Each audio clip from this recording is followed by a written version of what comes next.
Okay. Welcome, everyone. Happy Saturday. We've got a special Taco Supremo guest with us today, Alan. Hey, how's everybody doing out there? Welcome. Why do you sound all mature now? Shit. What the fuck is that about? I got to put my face on. He's like, shit, everyone's watching. Let's see. So Alan, why don't you introduce yourself as a Supremo guest? Yeah. You're in Charleston, just happen to be here for a little bit. Yeah, so I've been in the Charleston area. It's kind of fun. I've actually lived literally a mile away from these great people, and I didn't even know it. There you go. But now that I do know them, it's great. And I found them online, and I encourage everybody to invite your friends over to hear what the great stuff they have to say. I know it encouraged me to reach out to John, and he's been great. Tells great stuff, make me laugh. Our lives are full of crap. Yeah. We need laughs. So we need murder is basically. Yeah. Well, murder's not funny, but the way some of these assholes murder is funny. Yeah. That's a good way of putting it. I like it. Alex wants to know, is the iPad charged tonight? Yes, it's charged. There we go. We were having some charging issues. We ended up just taking more shots while we Jen waited. got a sex change. Ooh. She's talking about you. Oh. She said, who's that? Jen got a sex change. I'll give you my guy. He does great work. What's up, everybody? We're here with Alan, Allen, and Yeah, thanks for spelling that the right way. yeah, he has a better haircut than me. I don't know if he wants to reveal it. Yeah, everybody want to see what an $80 mullet looks like? Absolutely. It's fantastic. There you go. All right. I like it, dude. Damn it. Hey. He's going to do it now. Dude, John, we're getting older. We that's like almost a flex at our age. Like your hairline and you have your hair. That's true. So That's true. You don't Flaunt it if you got it. You don't want to be 50 and like, damn, I wish I would have had a mohawk back in the day. And we're still kind of waiting on people. Are we taking a shot? Y'all want to take a shot? Sure. Are you... Natasha, thanks for the comment. We're not going to sing the song because Jen's not here. She will murder us if we do that without her, but we'll still do a shot together. Hang on. You're gonna need a shot from hearing this story. I guarantee it. So you're not from Arkansas, though. No, but I remember I was in Mississippi. I was only a stone throw away from the Mississippi River across to Arkansas. So how many people have done this case? I've heard his name. I don't know. I think it's more prevalent in Arkansas, kind of per se, what happened.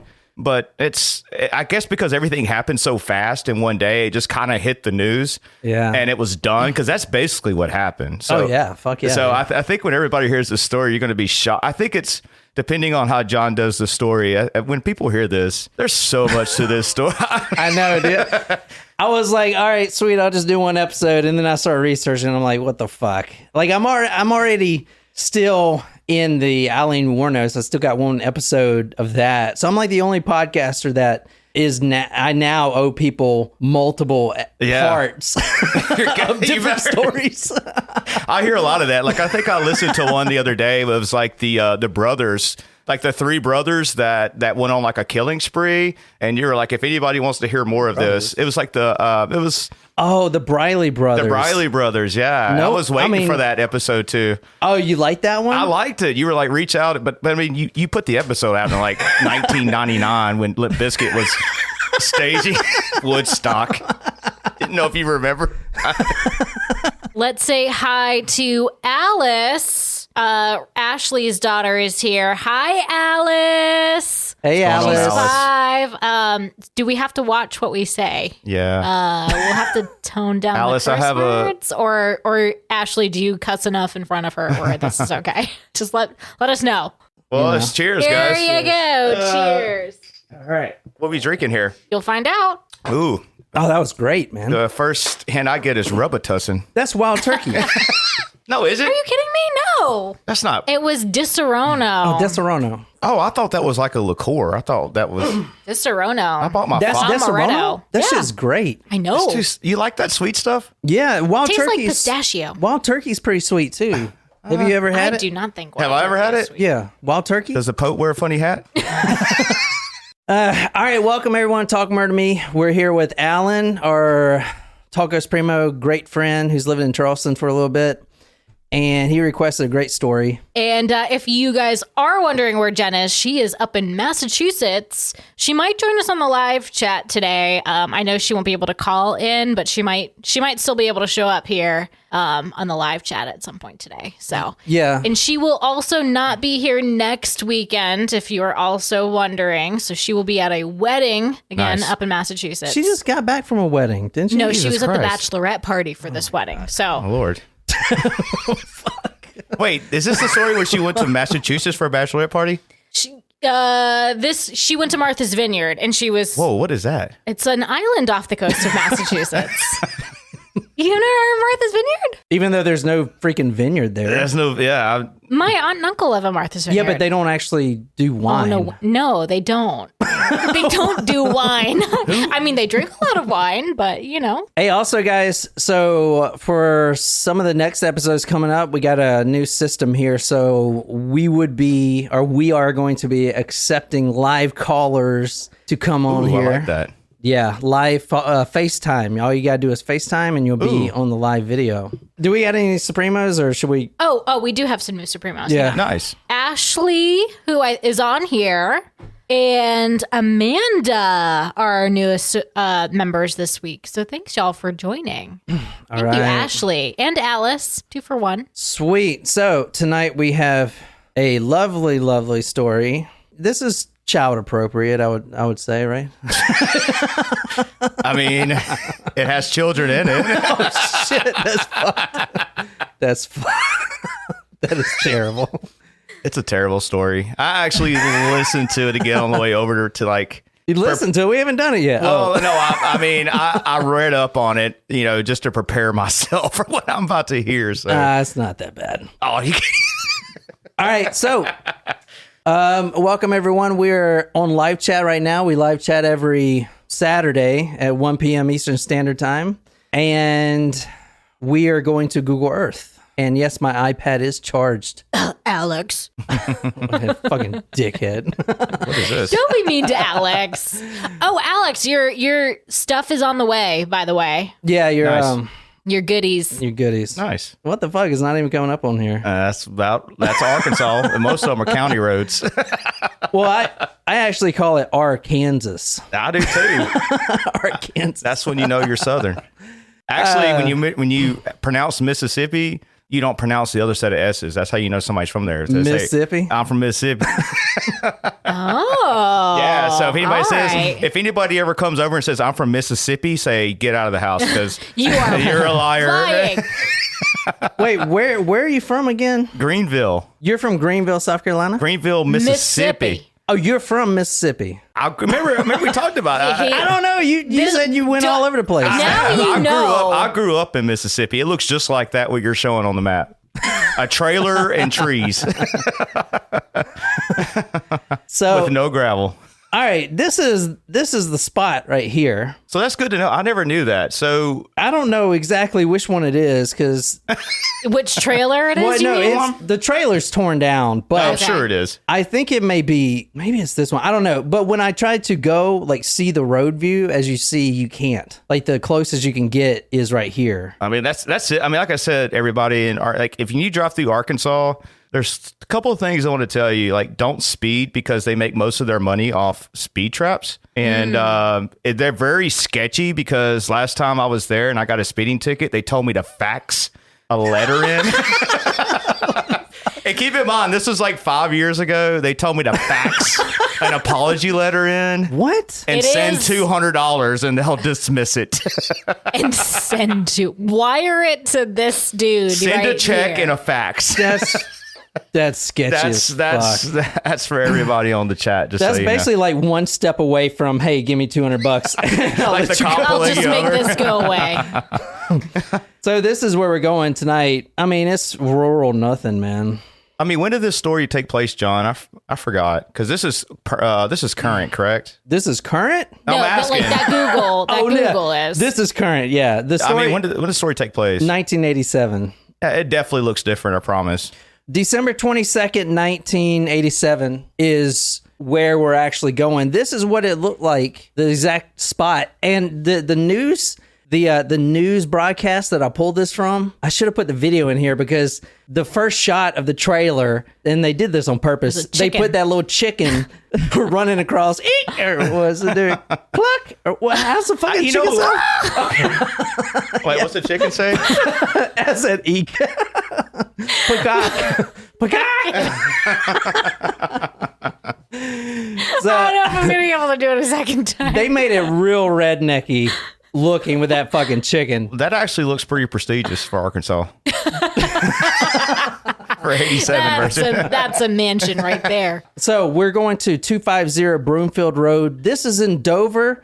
The story also takes place in Russellville too, but that's going to be on the next episode. Tonight we're talking about Ronald Gene Simmons. I don't know if you guys ever heard of this. I don't know how many other podcasters have done this. I don't either. I don't. It's a strange. When I first heard about it, it was so fascinating. I think it's because, like what we talked about, is that it happened so rapidly that it just became like a day news kind of thing. And you may have heard about it like after the trial, like when people are killing for 10, 15 years and escaping from prison and finding 37 bodies under whenever you just decide to just do whatever one day or a couple days out of a time, it kind of just hit and miss kind of thing. It's like, oh, well, this is Arkansas. If you want to describe him, Nicole, the only thing he's missing here is a sick ass mullet. Dude, he may not have got convicted. He's balding at the top there. He's got a little bit of a friar situation going on.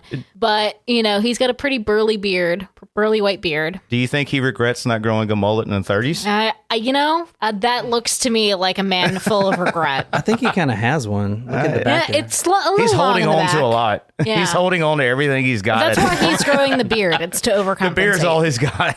And he's smiling too. He looks happy. Jolly old He fella. does look. He looks like he could play your Santa Claus? He could play your local Santa Claus. So be careful out there, people. Yeah, he does. It's December 22nd, almost Christmas Day. Ronald Gene Simmons and his family, they are all at each other's throats because, as you'll see, at this point, this man has got fired from all of his jobs. He is doing nothing now but sitting in his trailer in his room, drinking beer all day long. His wife, which we're going to get to, at this time had already moved into their kids' room with a cot. She is sleeping in the kids' room on a cot now. Okay, so this is a bad situation, a bad family situation. She is stuck. I mean, you saw where we're at. Like, where the fuck's she gonna go? Right. And she's got a lot of kids, so she ain't gonna go very far.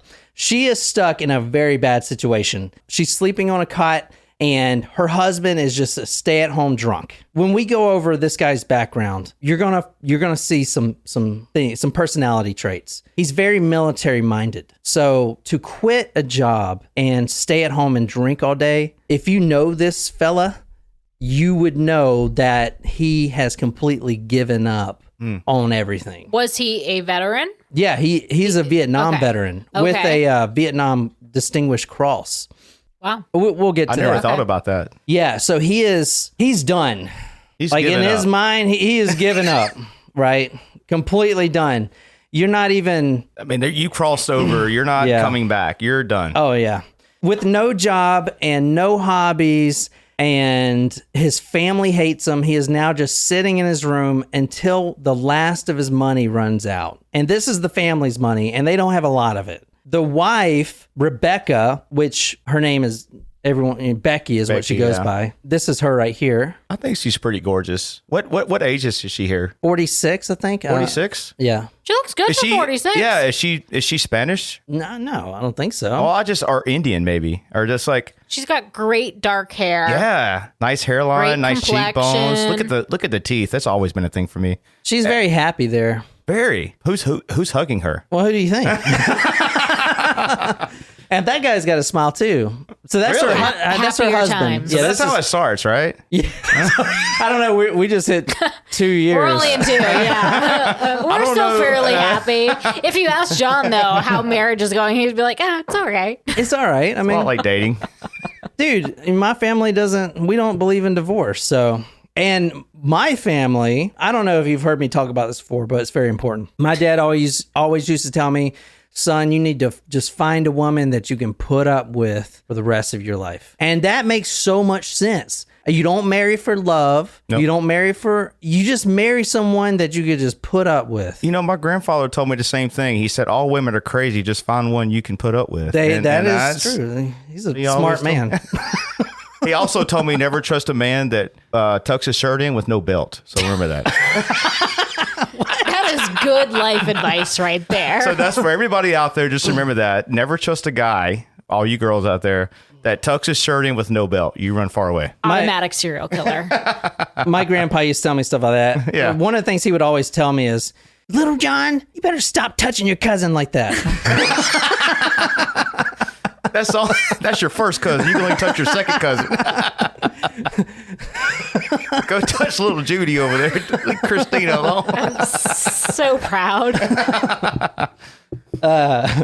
Becky Simmons, 46 years old. Her family has completely fallen apart at this point because and only because of her alcoholic husband and the decisions that he made, which we're going to get into in detail. Horrible. She wanted one thing, because she's about to get divorced. Now, she's left multiple times, but when you're in that relationship, I mean, think about it. She's in an abusive relationship, which we'll talk about. She has a lot of kids, which we'll talk about. And she's in fucking Arkansas. Oh, Lord. She can't leave, or she tries to leave multiple times, but it never works. But now she actually is leaving. And with the kids' support, too. She's going to go, what? Sorry. I'm Mama Cooley. Mama. Oh, my God. Sorry, guys. I noticed my wife pop up. Your wife is checking in on you, man. She's like, is he really at this podcast? Yeah. Podcast, my fucking ass. Yeah, my ass. Let me know when she gets off, and then we can start the Did we bring the mariachis in and the stripper pole? Yeah, this is the VIP room. Oh shit. That's too funny. Mama cool. That's funny. I don't know how she got on there. I gotta figure that out. You told her you're doing a podcast? Yeah, of course I will. I'm truthful with my wife. No, I know, but I talk a lot about y'all. This is on YouTube, so you told her it's gonna be on YouTube. I don't know. I don't know how she found it. Honestly, She'll need to. You. Elena, can you respond, please, and tell me how you found me? She's like, I'm just here checking. Sorry to interrupt her podcast for my wife. So no, that's great. Oh shit. Becky's done, and she knows. Actually, if you want to read the one of the final letters. Before you do that, can I ask you this? Does Becky have any other? I never knew this. Does she have any other family she's ever reached out to, like, for help? Because it seems like a dire situation. I mean, surely she seems like a nice lady that her family has not abandoned her. That's kind of what made me point toward the fact that, is she an immigrant? Is she like what's her status? Because you don't just stay. Well, you do, but you don't. But like your other family members notice it. People might be able to tell that something's wrong, but if you are so deep into a relationship, I think depending on how bad the situation is, like if there's kids involved, like what else are you gonna do? Like, honestly, I didn't see anything about her paternal background. Right. Her last name, her maiden name, I guess. Maiden name, is that what you call it? Kirsten, does it end in a vowel? Well, what's the vowels again? What was her last name? just say it and we'll tell you. Well, again, it's hard to say. Ulibarri. Ulibarri. Ulibarri. Yeah, that's either Spanish or Italian. Yeah, that's what I'm seeing. Like I saw that. I see Spanish. She reminds me a lot of my wife, where like the hairline, the beautiful smile. Well, she was up in Washington. You're like, she's on. I gotta compliment her. I know who she is. This is how we know that she was this time leaving. Quote, I am a prisoner here, and the kids too. I know when I get out, I might need help. Dad has held me like a prisoner, and the new freedom might be hard for me to take. Yet I know it would be great. Having my children visit me anytime, having a telephone, going shopping if I want, going to church. Every time I think of freedom, I want out as soon as possible. That was from the final letter that was found at the house that she was writing to one of her sons. The sons were going to take her in. One of the sons was going to take her in. Okay. Because at this point, the family has stopped talking to the dad at all cost. Okay. Most of them, as we'll get to. But she's leaving, but she wanted one final thing, and that is a family Christmas together. You see the lights here? Yeah. Is that the house at Christmas time? Yeah, this is the house. So I wonder who I guess she put that up. Becky did. Yeah, and you got to keep in mind, which we'll talk about, there's no income coming in. This is the last bit of money. Yeah. She wanted a tree. They don't really have money for trees, stuff like that. So this is basically the depleting the savings. But she wanted that Of course. Christmas where the whole family comes in and just that one last one. But the father has a different plan that he's putting in place for this Christmas when the family comes. And that's the story we're talking about tonight. Oh, we're going to get there? Oh, we're going to get there, apparently. Are we there yet? So this is December 22nd, and like I just said, the whole family's coming in. Now, the family staggers their times, so they're going to come in. We're only doing the first day here. This is the 22nd of December. Okay. The other family is going to come in throughout the next week, or throughout this week, up until Christmas. They're going to be here. But the first person that comes in the house is his son. And you know his son's name? Is it Gene Jr.? Yeah, Gene Jr. I mean, you think about it, Gene. I mean, that's like for all you mothers and daughters out there, to name a junior or whatever, or a third, like, I'm not sure how relationships work out there, but usually that's a combination between you and the husband to pick that, right? I mean, I would imagine. yeah. I would think any naming of children. I just want to put that out there before you finish this story. All right, first in the house, Ronald Gene Simmons Jr. Little Gene is what everyone called him, Little Gene. He comes in the house and he immediately feels some sort of tension, as he knew he would.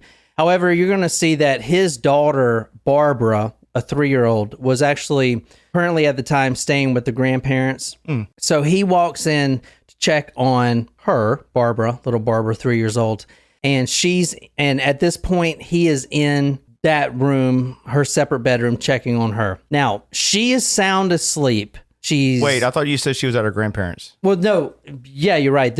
Ronald Gene Simmons is her grandpa. No, you're talking about somebody else. Okay, sorry. We'll get to that. We're talking. The family tree is large. Yeah, sorry, John. No, you're good. Is it a large tree, but like there's not a lot of branches There's on not a it? lot. Yeah, this tree goes straight up to heaven. Straight up and down.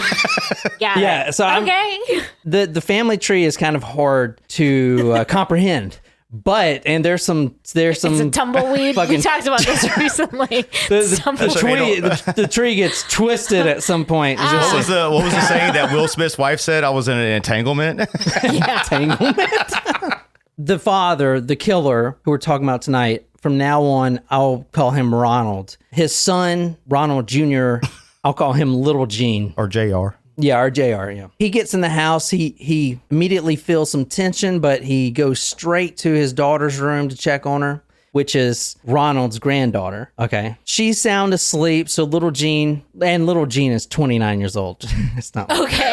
Wait, say that again? Little Gene is 29. God damn it. They still called him. All right, this is very confusing. Wait, I didn't know that. Wait, say that again? Little Gene's 29? Ronald, the father, his first son and first child is Gene. Okay. Is Ronald Gene Simmons Jr. Okay. But they call him Gene. But at this point in time, he's 29 years old. Whoa. Yeah. So he walks in. He's got a baby of his own, a 3-year-old. I didn't know that. Yeah, it's a lot of You really... Simmons. That's amazing. I didn't know that. Like, when I first heard the story, I thought he was a little boy. 29. I mean, 29 ain't little at all. This is the Christmas whatever. This is a Christmas story you never heard. I mean, I've technically, never heard this story at all. technically at 36, I'm kind of a little boy too. I'm not really sure what you're doing at home at 29, but okay. Yeah, that's No, good. no, his daughter is staying at his father. This is confusing. I can't make this any simpler. His son, Junior, JR, 29 years old, he's checking on his daughter. She's sound asleep at 3 years old, and that daughter is staying with JR's father, Ronald, which is the killer we're talking about tonight. So JR backs out of the room and he sees his dad just standing there. Now his dad has been on his favorite chair all morning drinking beer, barely even looked at his own son when he came in. But this is kind of how things were. This was probably going to be the last time they ever saw the father. Yeah. They're there for the mother. The family's coming in for the mother. Nobody likes this guy. Nobody likes the guy. Nobody, his own family hates him. Got it. But they have a pretty good reason why.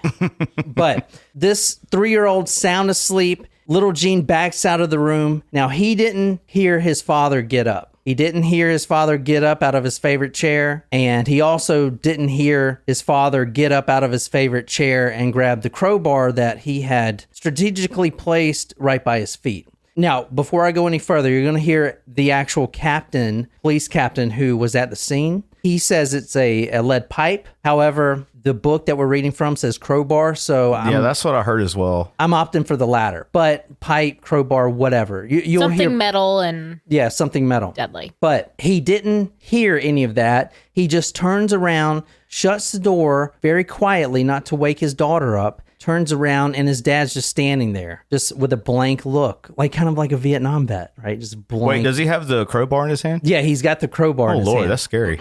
Yeah, it's a little scary. I wouldn't know what I would do if I walk in and you had a crowbar in your hand. I'm like, I would have fucking uppercut, right? Shit. I know, I would have just ran out. I'm not trying to get disturbant with you. The last words that JR said to his father were, "Dad?" It hit the boy right in the center of his forehead. Gene staggered, cross-eyed, as if he were trying to see where the crowbar had hit him. Ronald slammed it down again and again. The boy fell to his knees, against one of the chairs, mouth hanging open like some kind of moron, eyes out of focus. Ronald sneered at the boy's weakness as the runt gasped and drooled. He brought the crowbar down on Gene's face once more, popping his nose with a grisly splatter and knocking the boy out cold. Gene hefted the crowbar and gave the boy one last whack across the skull for good measure. Just to be sure, it jarred right up the length of his arm. He just smacked his own son with a crowbar. That's the first son, right? Yeah, this is his firstborn. Yeah. 29-year-old. Like, would you say he was like a disappointment, right? Like like a weakling and there's didn't do only anything. Yeah, there's only one child that he had that he liked, as we'll get to. The other ones he couldn't stand. At 47 years old, his dad is he's not the spring chicken that he used to be. And he was in the military and in shape. What I'm trying to say is hitting your son across the forehead multiple times as hard as you can with a crowbar takes it out of you. So at this point, he's panting and gasping, but his son's on the ground and he's not dead. He's still twitching around and, what's going on? Like brain dead kind of thing. Yeah, I would imagine, yeah. I mean, he got hit right in the forehead. Right. So the dad is trying to catch his breath, and this is probably another point of contention for the father, too, because now he realizes that, oh, fuck, I'm out of shape type of thing. And he's not the type of guy that wants to lose control like that. You know I mean, from my understanding, the stories I've heard is like, it's not easy to kill. Like, it is a lot of energy that takes. Well, I guess it depends on what. I mean, if you're going to use manual energy to do it, I mean, manual energy, I think it does actually take a lot of. I mean, the human body is like meant to like you think of like cavemen and stuff like that. Like it's meant to take a lot of.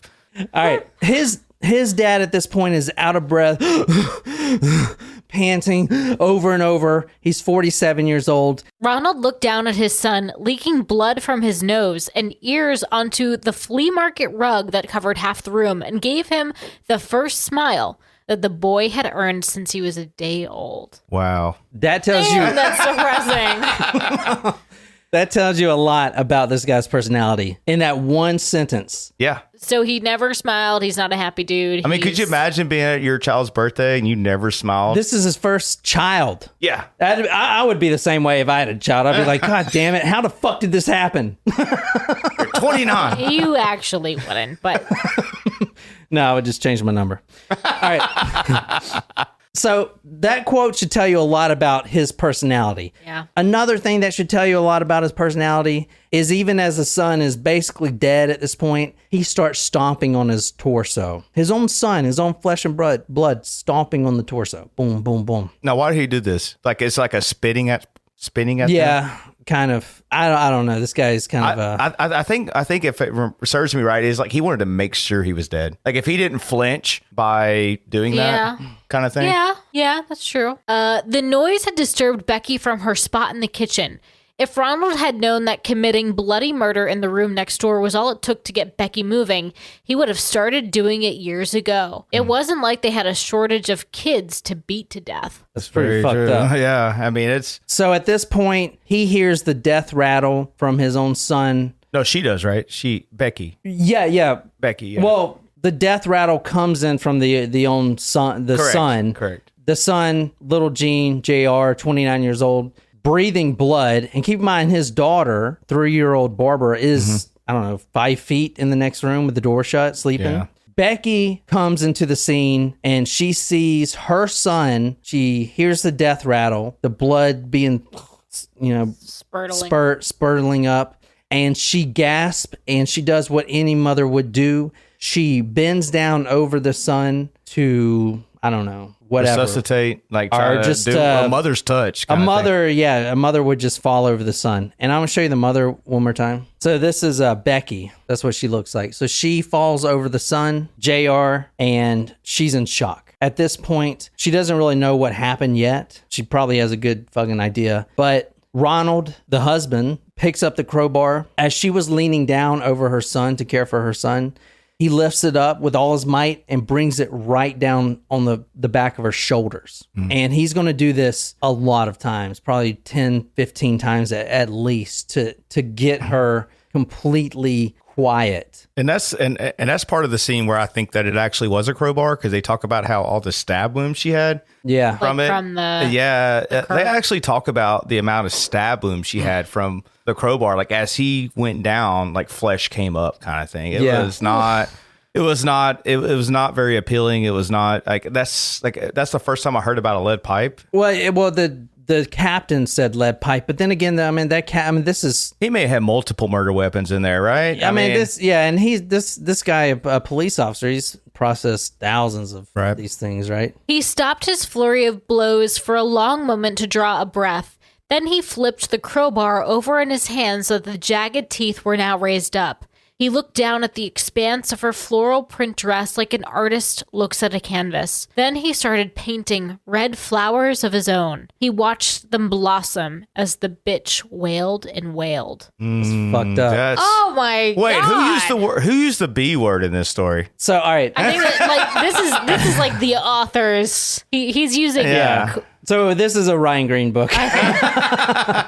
So I don't think she was a B word. I think she was a nice mother, and she was okay. Let me. But I think maybe he's like, that's his the mind of the. That's author. Ronald Gene's mind. I get it. Yeah. Bitch. Yeah, she wants to leave me. I'm gonna get into this, but he cranks out true crime books. He cranks them out, but they're pretty good reads. But he does take some creative interpretations, I guess. We need that. But he is talking as I guess when he's writing, I don't know his style. Maybe I should interview him. Maybe I should get him on an interview. like he gets into their mind. Yeah. Right? So he is this whole thing, the whole book and how he's writing is in Ronald's head. What he's thinking, his thoughts. And when I found out I had borderline personality disorder, this is one of the things that is exacerbated in people with this disorder is you think everyone's thinking something else about you. And I know everyone does that, but it's such an extreme. And with a guy like Ronald Gene Simmons, like he thought the whole town was against him. Yeah, they may have thought he was a they weirdo, may have been, though. but they're not out to get They don't him. have pitchforks. They never yeah. trusted him. I guarantee that. Yeah, but they don't think about him all day long like he's like the thinking. way he He's does. like, I know they're thinking about me right now, and I know this bitch in the other room is yada yada yada. Like he is just trying to. Yeah. He's just thinking about this all day long. Does he have borderline personality disorder? I don't know. He's dead now. I don't think that was even a term. Well, in back then. Arkansas, you don't test for that. Either you kill somebody or you didn't. It's kind of how that works. His court case is extremely famous though because he didn't say a fucking word. And when you're on death row, and I'll get into this next episode, but the process is they account for appeals immediately being filed on death row. But when a death row prisoner gets on there and is like, fuck it, just kill me. You're like, you can't. Something must be wrong. Well, I mean, I feel screws up the whole fucking system here. It did, because he felt like he achieved his mission of dying. Yeah. He was done. Yeah, he like wanted to die. So. Anyway, she fell face first on top of her dead son. He takes the crowbar, turns it around to the jagged teeth edge, and this is where you're talking about where the flesh is coming up. Obviously, if you think of a crowbar, bringing it down that hard, flesh will come up. She is on her back, but she's face down, so he is just attacking her back at this point. I mean, and keep in mind, you're forcibly banging after you just banged your 29-year-old. Yeah. The bone and flesh, like, that is not easy to bang. Like, it's how much anger do you really have built up inside of you to where you're able to do that? It's like manic, I feel, and imagine the scene. He's probably like covered in his own child and wife's blood. It's just the amount of strength that, I mean, I'm envisioning the amount of strength it takes to continue on. Yeah. Anyways. Yeah. Well, and I'll put all these videos on talkmurder.com, but some of the reports from the captain at the time said that he said, well, the blood was splattered all over the walls because of the crowbar, stuff like that, because he actually shot both the mother and the son, as you're going to see. But that's not where the blood came from. It came from the constant going back and forth. And he's kept in his breath during this time. He's been drinking all day, number one. Oh, I didn't even think about that. He's been drinking all fucking for the last 2 months, literally every day. Pickled. That's a good word. He's pickled. He's pickled. Yeah, that's that's a term for alcoholics. It is. John, how pickled are you right now? I don't know what the fuck. I never heard of that. It's like your brain and your liver get Let me get a little pickled in pickled real alcohol quick. when you're an alcoholic. That is a thing. Them are say. damn fighting words. Let me guess, you got a case of the Mondays? I always have a case of the Mondays. Her human shrieks of turns to guttural grunts. So, But I mean, how they know that without talking to actual there's him? a prosecutor, Oh, okay. painting a scene. Yeah. Trying to paint. I've always wondered that, like how, like when they paint the scene of like what happened, and I'm like, is this drama? Like, is this just like a dramatic effect? Yeah. But I mean, you paint the scene for the story, and is that how you end up with different types of stories with lead pipes and crowbar? Just kind of. Probably. Yeah. You know what's crazy? True crime is entertainment. It is. Praise be to He. All you motherfuckers on here right now watching us. Righteous gemstones. Yeah. Praise be to He. Her saliva and breath was filled with her own blood. Then he takes out his .22 caliber pistol, shoots her right in the forehead. Ooh. He shoots his son in the forehead twice and once in the chest. Now, That's weird that he would do that after everything he He's just did. angry. he's also a marksman, a perfect shot. He's an eagle eye. Yeah. Not a Hawkeye. What are you again? Hawkeye. No, I'm not a Hawkeye. Hawkeye is 40 out of 40. I'm 38 out of 40. I thought What does that make you? I thought eagle eye is 40 out of 40 and Hawkeye is 38. No, there's no such thing as an eagle eye. No? I thought there was. I don't know. Well, he No, would what the know. fuck? He would know. Wait. Yeah, I know. You would know. I'm a sharpshooter. That's what my Nice. badge is. I like how they bring it down like that for Fuck, you. it's been goddamn forever. You're like, let me go check my records.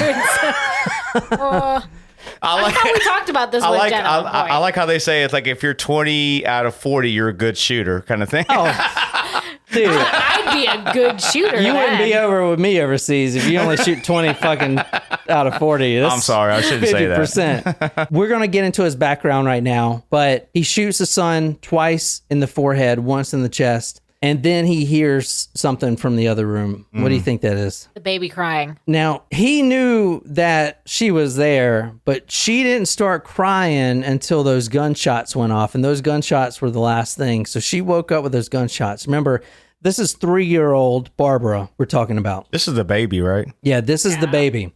His granddaughter in the next room, 5 feet away, starts to cry. And we'll go back to her, but well, let's talk about his background. Let's do it. This is the book we're reading tonight, Obeying Evil, the Mockingbird Hill Massacre Through the Eyes of a Killer. Mockingbird Hill. Yeah, so I wonder where that came from. it's a fancy name for a dump.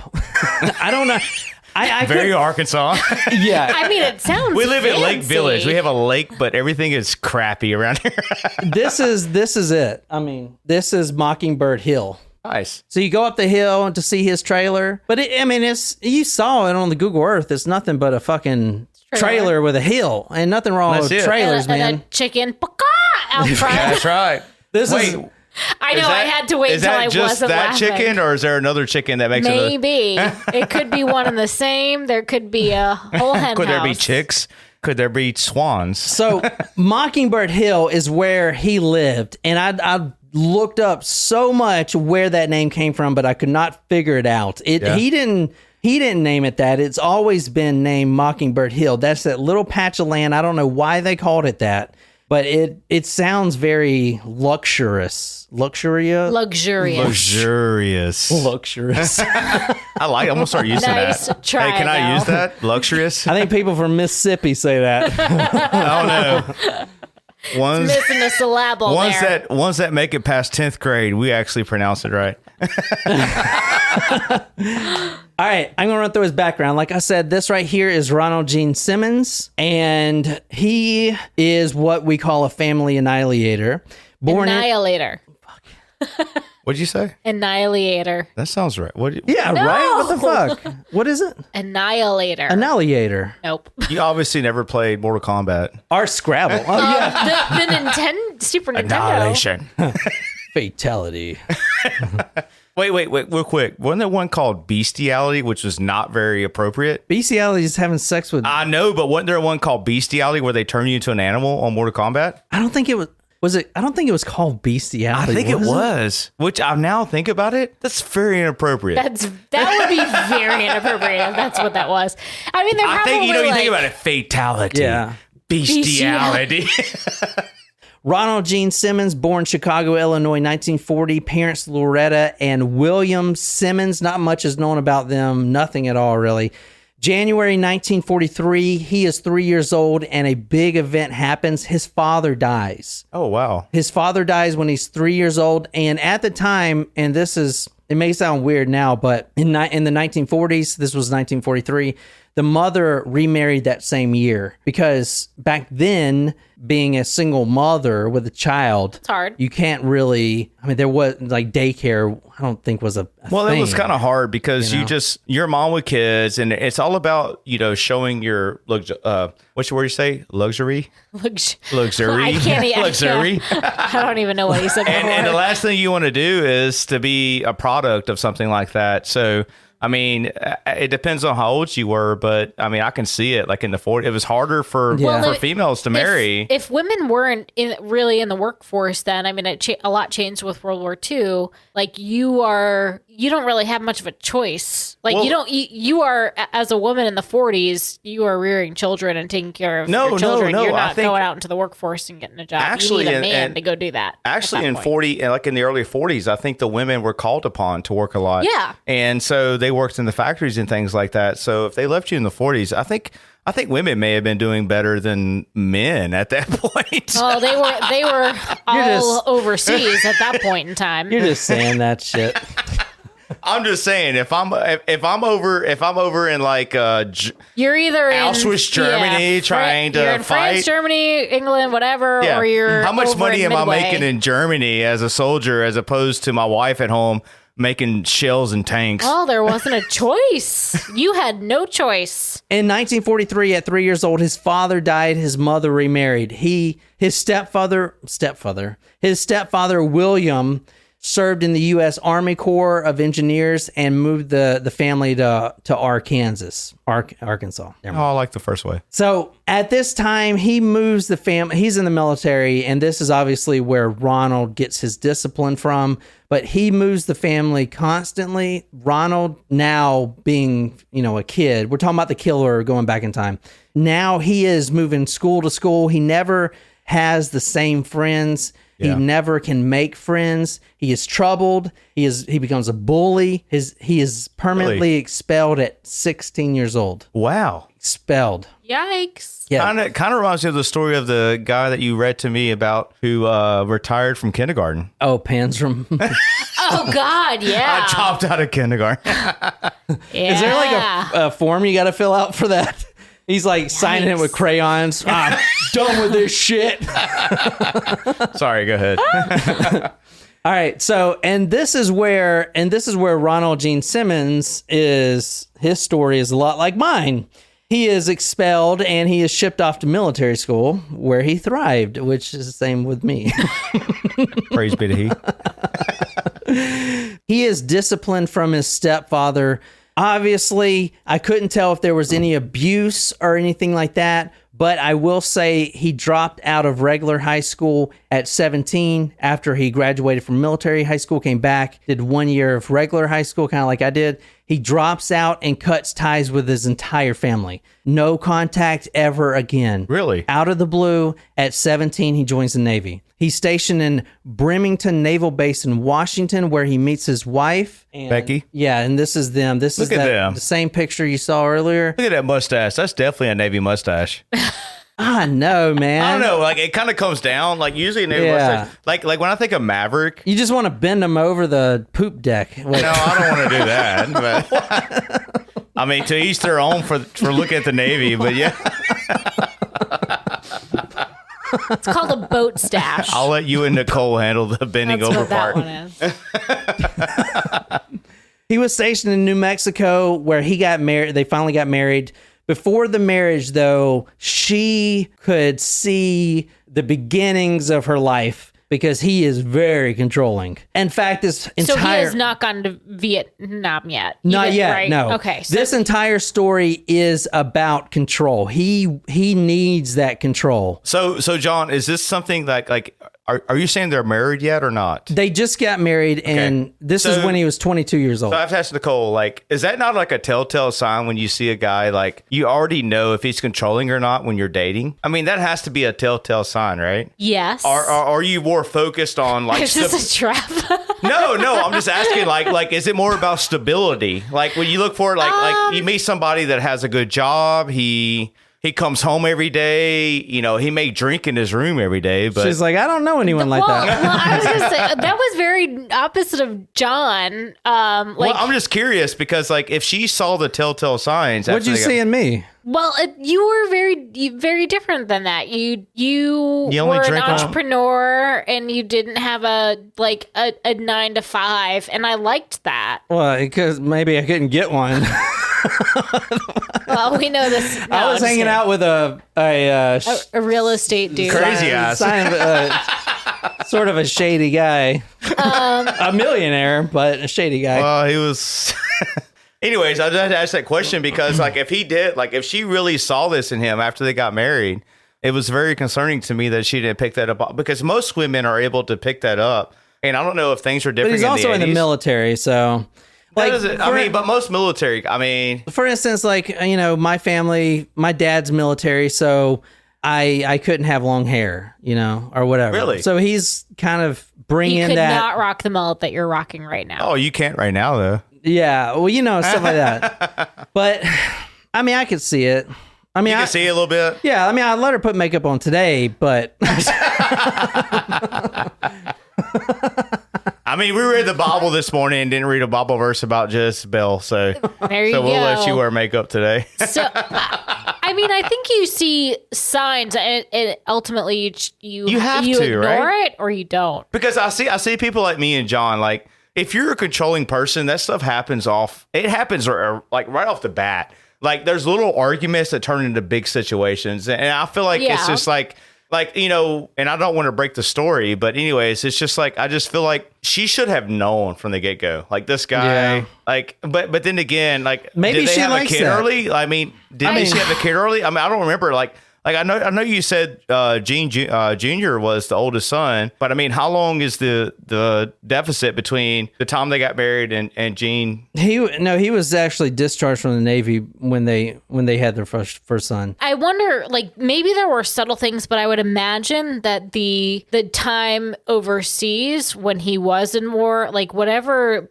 I'm sure there were things that were, like, very slight. But I think, like, whatever he experienced over in Vietnam, like, I'm sure that, like, changed everything. Oh, I'm sure. If I were to guess. But before marriage, he was telling her what to wear, what not to wear Even makeup. before then. Yeah, before marriage. This is what I'm saying. That's what I'm saying, So yeah. she knew. She knew before getting into it. But not, yeah. Well, you don't And know. also, like, I those think are they were not allowed to color their nails at all either. You have to, like, think about, like, those are, you have to think, like, those are so small things.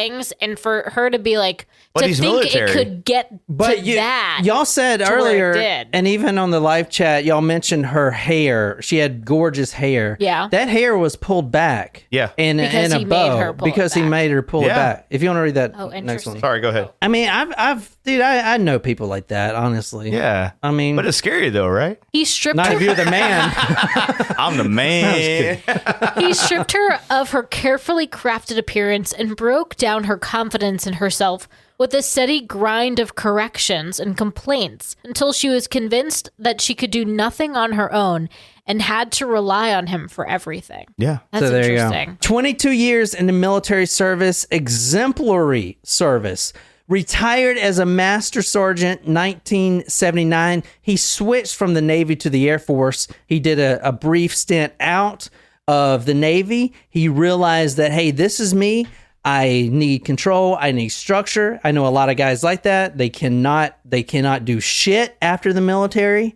That's why you have like when you get out of the military, it's completely different. You have no structure at all. It's like there's no PT in the morning. There's no saluting a flag in the morning. Like, what am I supposed to do all day? Well, let me ask you this. So the guy that I was telling you from Nantucket, like he started in the Navy and he went to the Marines. Like, that's not common, is it? Like you don't. Yeah, it's pretty common. Those are Is it? It is. Yeah. Navy and Marines are like a. Like that's where he Those are started, some- and he ended up in the Marines, and like he ended up as a cop. But I mean, I'm just curious to know, Yeah, like, is Navy- that common? Yeah, Navy and Marines is pretty common. Yeah, Army, Air Force. I mean, it's not as common. Well, but Air Force is hard to get into. know, That's hard But to if get you go to into, the right? Naval Academy, you can either go into the Navy or the Marines. 22 years in the military, retired as a master sergeant, which is very high in the Nice. enlisted ranks in 1979. So when you retire as in active duty as a master sergeant, you get a pretty nice pension. Nice. However, you'll see when he flees from his current town, and I'm going to tell you why here in a second,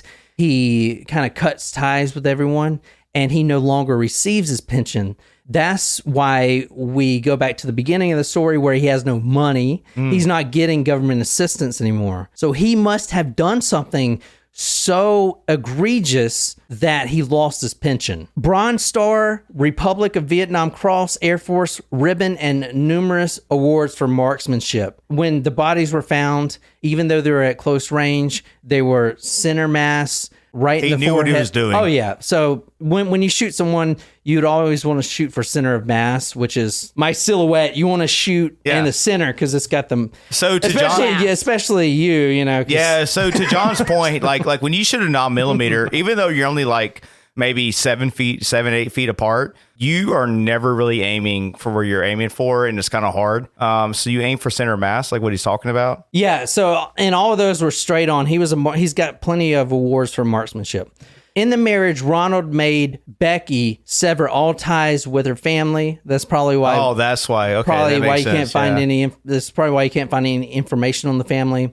But how would you feel about that if John told you like, Well, she doesn't talk to her family. oh, I mean, is she from Arkansas? no, but she's a Perry now. When we got married, I was like, in my family, you don't only have to change your last name, but you got to change your middle name too. And she almost did. She almost No, I changed. did not. I thought you were fucking crazy, though. Hey, funny story. I married my Spanish wife, Yeah. and she didn't want to change her last name for a while, and Ah. until she got pulled over. and she didn't change her name. She just added my name. So her name is like Elena Justine Chavez Gomez Cooley. It's like, it's not even. She didn't even change it. She got pulled over and like, how long have you been living here? And they're like, she's like 3 months. They're like, yeah, you got to change your name. This is not even your correct license. And they're like, my family would disown her if she didn't change her name. The wife wasn't allowed to get any mail. He would screen all the mail and he'd decide if he wanted to give it. Wait, so he was the only one to check the mail? Yeah. She wasn't allowed to do anything. Even though she was at home all day, right? Yeah, even though she was at home. She couldn't do anything by herself. Wow, I didn't know that. 1 year after marriage, Gene was born, the one that was hit with a crowbar. Okay. And according to Ryan Green's book, which we're reading tonight, quote, and talking about Gene, quote, that worthless son of a bitch. That boy was the worst thing that ever slithered out of his worthless mother. The biggest mistake I have ever made in my entire life. His second child was born finally. This is his first daughter. This is Sheila. Oh, that's her. Oh, That's baby. she's sweet. What's her shirt say? Something Bears. It says Bears? Cleveland. Wait, No, does it say Cleveland Bears or It might say Cleveland Cleveland Bears. Well, I only think. it says Cloudcroft. That's where they were living at the time. Cloudcroft. Oh. Yeah. Cloudcroft, yeah. Wait, does she have like a sweater vest on kind of thing? Like she has the whole like. I don't know. Can you describe her, Nicole? Like kind of. Long brown hair. She's got glasses, big smile. And she's wearing a long sleeve. What would you say? Cloudcroft. That's where they were Cloudcroft living at the Bears. time. So was that her high school? Yeah, that was her she high looks school. like maybe she's like 15-ish. All right, so I would go maybe 16. Yeah, somewhere around there. Like that's Sheila. That is the apple of his eye. his other children were objects to be manipulated, pieces of the puzzle of chaotic life that he had to slot together in such a way as to give the appearance of order. But in Sheila, he seemed to believe that he had found some sort of kindred spirit. By the time that she turned 13, they were really close. This is the only child that he has ever felt so close to.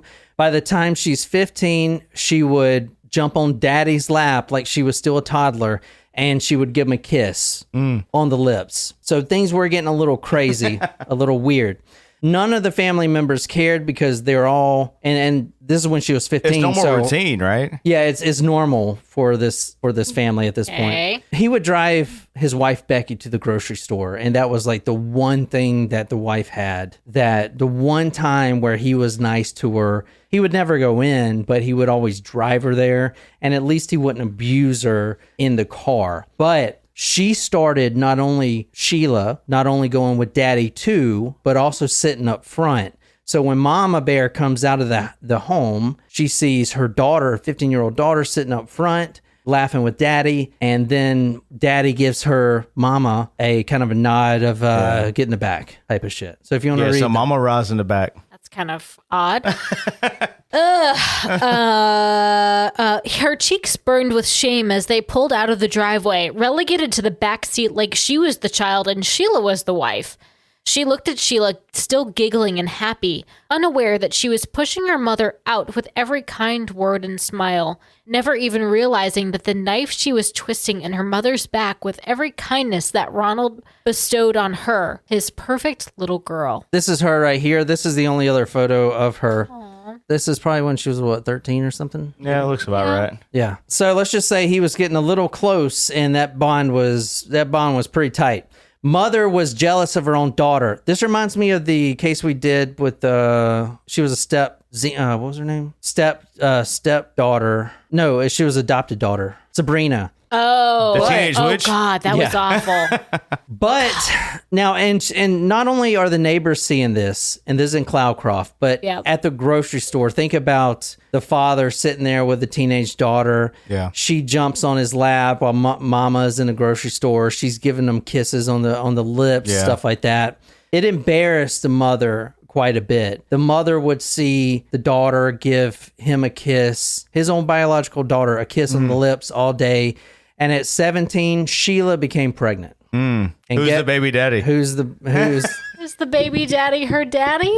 The baby is Ronald's granddaughter and daughter. Oh my God, I I need more alcohol. This is an incestuous relationship. A big long Well, tree. I wouldn't say like, yes, it's incestuous, Did but you it's see it going this way though? Like how you painted the story? no. Well, how about this? We started this story. The mother's still there. She wants the whole family to get together. So obviously, the whole family has to be okay, or at least live with the fact that this child is in the world now, and the father is Baby daddy. making it so everyone better be okay with this. This is how it is. This is part of the family now. This is my granddaughter. This is so uncomfortable. Well, read the next one, and you might not. Oh, great. It may relieve some comfort. Fabulous. I doubt it.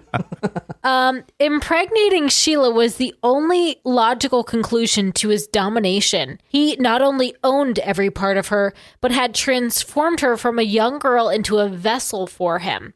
She was no longer allowed to exist as a person. She was a repository for his dark passions.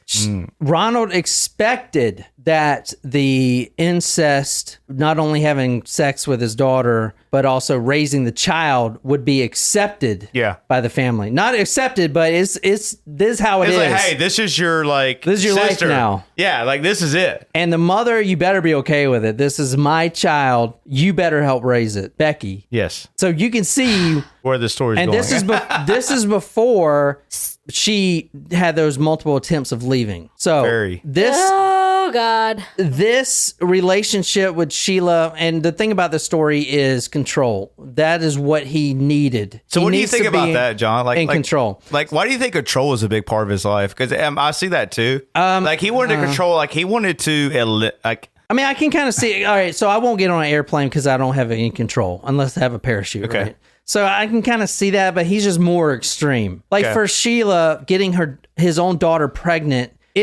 Have you seen that movie Wolf on Wall Street? Of course. Where he's like, wait, I've heard this weird thing. You're like, I don't know, married to your cousin, and then what's his name? Jonah Hill's like, nah.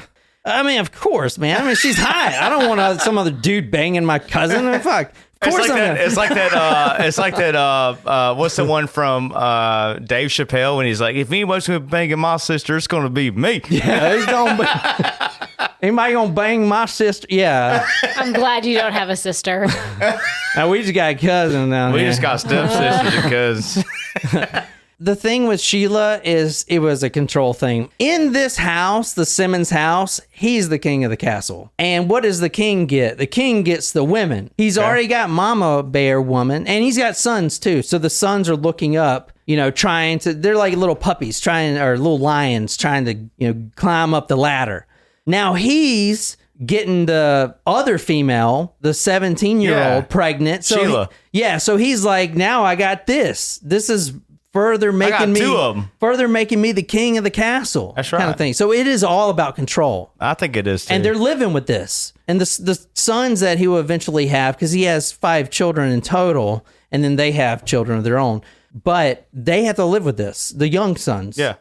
Anyway, so this was all about control. This is the child that they had together. This is. I never saw that. Yeah, this is her photo right here. She looks tired. This is. I mean, maybe it's because it's incest relationship. I don't know. I mean, I'm just saying. No, I'm sorry. I shouldn't laugh. But yeah, it's There's something. yeah, she's tired. Yeah, but her Well, name. I think later on the story we'll learn more. So Her name is Sylvia. That is their daughter together. So it is his daughter / granddaughter, Sylvia. Sophia to him was the woman he always wanted. the woman that fucked up everything for him. The woman that he loved so much, and this is his daughter, that he loved so much he would do anything for, and then Sheila. she goes and she fucks up everything. Let's finish this episode up because it's fucking long. Let's go back. Let's go back to the house. Back to the house. He just kills JR with the crowbar, shoots him twice in the head, once in the chest, kills the mother with the crowbar, slashing her, bringing it down as hard as he can.